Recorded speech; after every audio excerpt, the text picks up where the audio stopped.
I officially registered my farm, my 6.74 acres, with Monarch Watch as a Monarch Waystation number 49468. So in this video, I'm going to show you guys everything I am doing at my property to uphold what is required of me to be a Monarch Waystation, as well as things I'm just doing to make this a pollinator paradise. I am officially labeling this a pollinator farm, and a lot of people say to me, what the heck does that mean? So I'm going to explore that topic with you guys in this video and bring you along for the ride. The goal of all of my farming, gardening, land movement, what have you, at this property will be to attract as many beneficial pollinators as possible, especially endangered ones, of which there are many: North American bumblebees, bees, solitary bees, of course the monarch butterfly, the Carner blue butterfly, which could possibly be in this area. If I attract them to my property, that will be big news. I'm going to try with the perennial lupin I have planted. I have made this pledge, if you see, to be a Monarch Waystation. It means this property is a safe place for monarchs to rest, reproduce, sleep on their migrations from the Northeast. Actually, in September, they will turn around and head 2,000 miles south to Mexico. So these are the things that they need: milkweed, nectar plants, shelter, etc. I have been busy over here. Yes, all of this has been done without a tractor. It has just been me in a wheelbarrow, and you know what? I don't mind it. I don't have to run to the gym afterwards. This is the gym. It's all rolled into one as a job for me. I've had no problems not using a tractor because, as you see, I'm only working about 1 acre of land. Step one for our pollinating friends is to provide shelter. So if you look here at the underside of my roof that comes off the edge of the barn, dozens and dozens of monarchs hatched off of the edge of this roof last summer, probably because I never had the barn treated. There are no chemicals or toxins applied to this wood. This is hemlock wood. I checked with the Amish. They selected hemlock wood because carpenter bees will not burrow in it, for those who are curious about that. And they did also let me know if I just leave the wood alone, it will create its own seal, its own patina over the next 5-10 years. It will probably fade in color, become a little more grayish. A lot of people elect to have things sealed so that it is shinier or it maintains its color. In this case, I had this property built for nature. I did not have it built for me to flaunt my wealth or apply all sorts of crazy toxins to it to prove that I have beaten nature. I don't need to prove that here. The whole point of this is for me to help and safeguard nature. So there is a lot of space, as you can see, under this roof for pollinators to form chrysalises. This is a 74 by 36 foot barn, so there is a lot of space for them, and they actually formed the chrysalises under the entryway as well. The next thing on the list are native plants. So up here, I'll take you guys along. There's a lot of different gardening things I have going on. This is the drainage ditch the Amish dug for me. I'll probably fill it with some cute stones. If you see here, I don't know if you guys can see this. This is a big deal to me. These are all of the perennial wildflower seeds I threw last week before we got a huge soaking here. And since I had this exposed soil after the Amish were done, I figured now was the best time to start throwing these things. Some sunflowers ended up in the mix as well, but sunflowers are a great keystone species for pollinators. I saw it last summer. So you guys are looking at the start of black-eyed Susans, cone flowers, Indian blanket, perennial lupin, all sorts of good stuff in here. Of course, milkweed, although my property did come with a ton of milkweed, which I will talk about later here. Look at all of them coming up. I'm so excited. They do have a lot of weeds to beat out, but I will be helping them along the way the best I can with beating out those weeds. In addition to native perennial plants for pollinators to feed off, the next thing you have to promise to do is not to spray them and cover them in pesticides, which people seem just very excited to do today. They just can't wait to spray everything in their yard. There will be no spraying that occurs on anything here. There will be no pesticide residue, no toxins, nothing. That is a pollinator death trap. If you lure them with pretty flowers, spray the flowers, or for weeds around the flowers, they land on the flower, get the residue on them, and slowly and painfully die. That will not be occurring here. As you can see, I also have a bunch of bird houses that I put up because birds are also pollinators, and I will be working to safeguard and protect them here as well. Here are some of the things I planted that I started indoors: cabbage, celery, onions, and all of this lettuce I planted out before we got that soaking. I will not be spraying this lettuce. There will be no toxins or anything applied to the lettuce, and I will be using it to feed my rabbits and chickens, organic feed, because then my rabbits produce organic pebbles that, I don't know if you guys can see, I then use with gardening. It's one huge loop, no toxins involved, and their pebbles keep a lot of other pests and animals at bay because it's the smell of 8 different rabbits' excretion around these plants. And I've just found from the last 2 years, I haven't had a single issue with pests. I haven't needed to fence anything in. Over here are some more flowers, annuals, perennials. I have some lupin that I started inside that's doing pretty good out here. Got some straw flower, billy buttons, lots of snapdragon over here. Just different things that I had started inside this winter while I was very bored.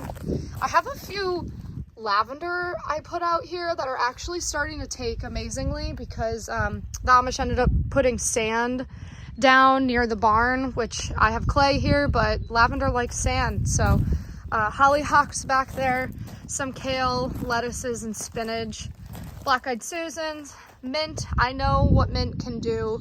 It's really okay. I have a lot of land here to work with and cover, and mints, a lot of mints are super beneficial for pollinators.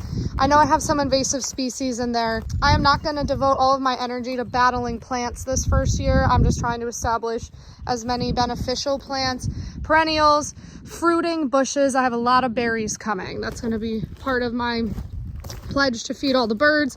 I have 15 berry bushes coming in a week that I can do a video of. I also threw this stone down to just get to the lovely bird bath over there, which is actually very much a part of being a monarch way station, is that you need to provide shallow drinking spots. So this is pretty shallow. I would still need to put some marbles or rocks in it so smaller pollinators can land safely to drink. We actually do sell pollinating waters at my farm stand in little clay pots. So I'm going to be putting more of them into my garden as I finish here, because it is part of the pledge to make sure that you just have multiple sources of safe drinking water. So for those listening right now, that means putting rocks in something like this so a little bee or butterfly can safely land and get a little drink. Nobody lives in here yet, but I did have a few sparrows checking it out. I have more birdhouses on the other side that I actually have 2 different ones are occupied by bluebirds right now, which is so amazing. I also threw lupin seeds in this pot a month ago, and a lot of them took, and also bee balm that's coming up. So the perennial lupin is what is needed to attract a Carner blue butterfly. It's host plant, similar to milkweed for monarch butterflies. Hey girls, I call them my turkey vultures. Out here over my leach field that was just recently cleared while the Amish were here, I threw, I'm not kidding, hundreds of thousands of native perennial seeds got thrown out here. Obviously, a fair amount of weeds are still going to come in, non-beneficial weeds, but a fair amount of non-weeds of the seeds that I just threw are going to come in. We have just had the craziest amount of rain here the last 3 days, with more to come. And when I saw that in the forecast, I knew now is the time to throw these seeds. So if even 25% of the seeds that I threw take, this is going to become the prairie native wildflower meadow that these pollinators, these bees, everything have been waiting for. It's going to be incredible. Obviously, it's going to take a little time for the plants to take. I know not all of them will probably flower in their first year, but I'm really excited about it, and I will definitely keep you guys posted.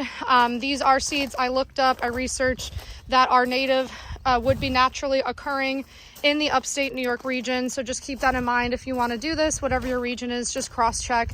It's not necessarily helpful to throw non-native seeds out for the pollinators in your area. They are going to naturally want the plants that should have been there in the first place. That's some organic wood chip mulch I got, no chemicals or anything on it. Organic compost in the background that I am using in my gardening. As part of being the Monarch Way Station, it does mean I need to have an ample amount of milkweed here. So my property actually came with milkweed because it was a neglected hayfield. There's already so much common milkweed that's going to pop up out there, and I can do more videos on that. I did cold stratify and throw out a couple other varieties of milkweed that would be naturally occurring here. So if you are going to go run out and plant milkweed in your yard, two things. One, plant the milkweed that is native to your area, that's more helpful to the butterflies. And two, note that milkweed can spread and be aggressive, so maybe don't put it in your perfectly manicured gardening bed. Maybe put it somewhere else in your yard where it won't anger you. Also, fun fact I learned this week, monarch butterflies can smell milkweed up to 2 miles away, which means the milkweed in your yard matters to them way more than you think. We have destroyed almost all of the milkweed in this country over the last 50 years in favor of lawns and monoculture farming. That is why these butterflies are dying. There's other things involved as well, but milkweed is the fastest way we can bring the monarch butterfly off of the endangered species list. So please join me in doing that. I am giving away milkweed seeds and other free seeds at my farm stand because that is the most impactful thing we can all do. We might not be able to stop some of these farmers from spraying pesticides. We might not be able to stop other actors spraying various things in different areas. I'll leave it at that. There's only so much we can do, but I really do believe we can make a difference if everyone starts doing things like this. Come along for the ride. I'm here to try and save all sorts of endangered pollinating species. I will be documenting everything I find here. I'm going to be excited as hell about it. You're going to see me shouting about bees, butterflies, all of that. Someone's going to ask, are you going to start beekeeping? That was never the plan. Is it an inevitability? Possibly. We'll see. Follow along to see if I become a beekeeper, as well as how I am earning money doing all of this. I have some ideas for the businesses this summer, so it should be very interesting. As I always sign off with, $24 trillion worth of farmland is about to change hands. Starting now, it has started. Over the next 20 years, farmers are over the age of 60 and will be retiring, and it will be a very big disaster if corporations and foreign entities buy this land as opposed to people like me and you. You need less than an acre to do all the things I just showed you. You actually just need a balcony to save the pollinators. You just need a waterer, little milkweed, little nectar-filled plant on your balcony. That's all you need to start doing this. So if anybody else is on this journey with me, if you're trying to save pollinators in your little corner of the world, I'd love to know more about it below. I have lots more coming your way. Bye, guys.